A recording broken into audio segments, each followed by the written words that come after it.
Halo, Assalamualaikum warahmatullahi wabarakatuh. Hari ini kita akan kembali belajar tentang sejarah. Oke, sejauh apa kalian tahu tentang sejarah? Menurut kalian, apa sih sejarah itu? Lalu, penting nggak sih sejarah? Nah, sesuai dengan judulnya, kita akan mengulas tentang asal-usul kata sejarah dan makna sejarah menurut beberapa ahli.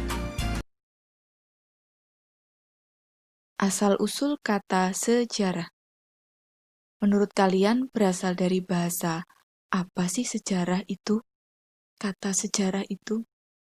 Nah, bahasa Jerman, Yunani, Arab, ataukah bahasa Belanda? Oke, kita tebak-tebakan ya. Nah, sekarang coba kalian pilih salah satu jawaban yang ada di layar dan kalian simpan jawabannya. Oke, apakah kalian sudah memilih jawaban?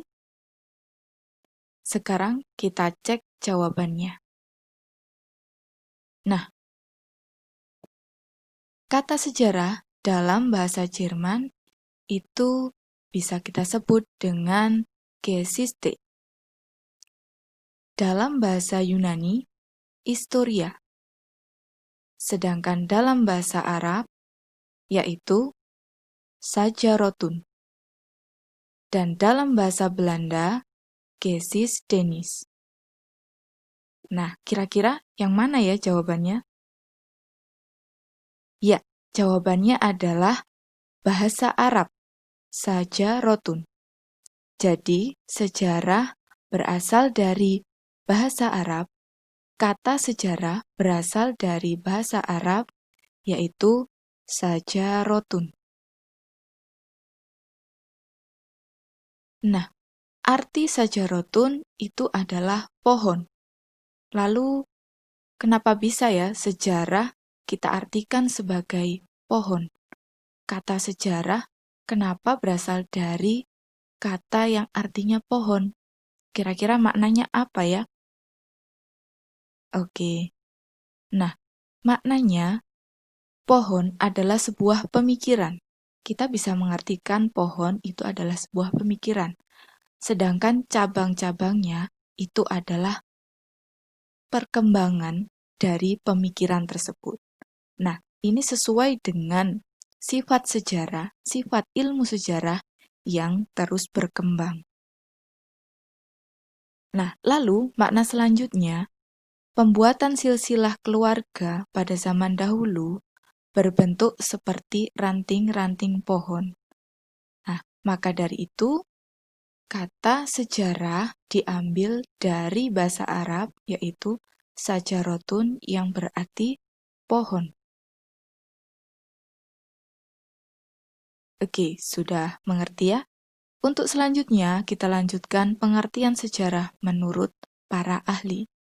Yang pertama, pengertian sejarah menurut Herodotus.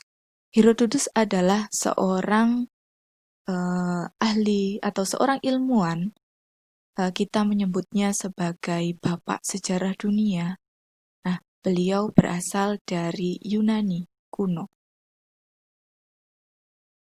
Menurut Herodotus, sejarah adalah satu kajian untuk menceritakan suatu perputaran jatuh bangunnya seorang tokoh masyarakat dan peradaban. Jadi, Herodotus mengibaratkan sejarah itu seperti sebuah perputaran kehidupan. Jadi, di mana terjadi sebuah perputaran. Perputaran di sini yang dimaksud adalah pengulangan fenomena di dalam peristiwa tersebut. Nah, karena sebuah peristiwa sejarah tidak bisa diulang, maka yang dapat terulang adalah sebuah fenomenanya. Misalnya, fenomena revolusi, gitu ya. Peristiwa revolusi, ada kalanya di suatu ketika nanti akan terjadi kembali peristiwa revolusi.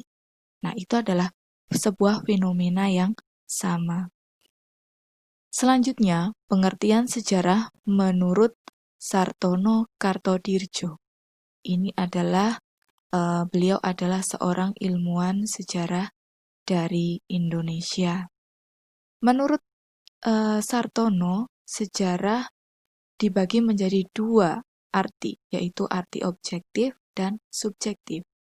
Dalam arti objektif, sejarah merupakan kejadian atau peristiwa yang tidak dapat terulangi. Artinya, sejarah adalah peristiwa yang terjadi pada saat itu. Jadi, arti objektif di sini adalah peristiwa itu sendiri, gitu ya. Makanya peristiwanya tidak dapat terulangi. Lalu, dalam arti subjektif, yaitu sejarah yang menjadi sebuah konstruksi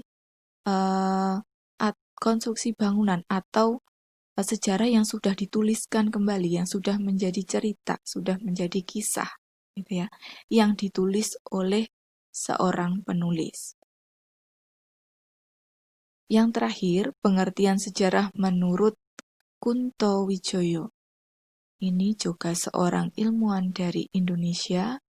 Beliau mengartikan sejarah merupakan ilmu yang menyuguhkan fakta secara diakronis, ideografis, unik, serta empiris. Nah, jadi menurut Kunto Wijoyo ada 4 sifat sejarah. Yang pertama diakronis. Diakronis ini karena sejarah membahas atau berhubungan dengan waktu. Ya, yang dibahas di dalam sejarah adalah tentang waktu-waktu terjadinya peristiwa. Lalu yang kedua, sejarah bersifat ideografis.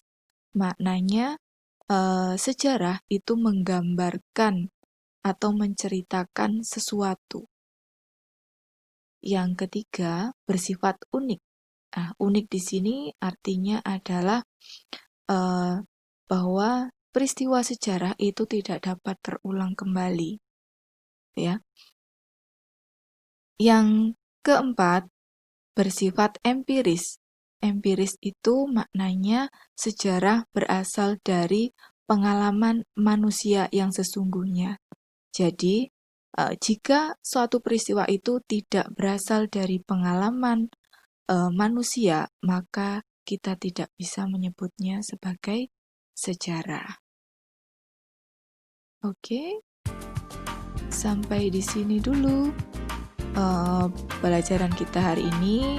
Semoga kalian bisa memahami tentang arti kata sejarah menurut para ahli dan juga asal-usul kata sejarah. Oke, terima kasih sudah menonton video pembelajaran hari ini. Sampai jumpa di video pembelajaran selanjutnya. Assalamualaikum warahmatullahi wabarakatuh.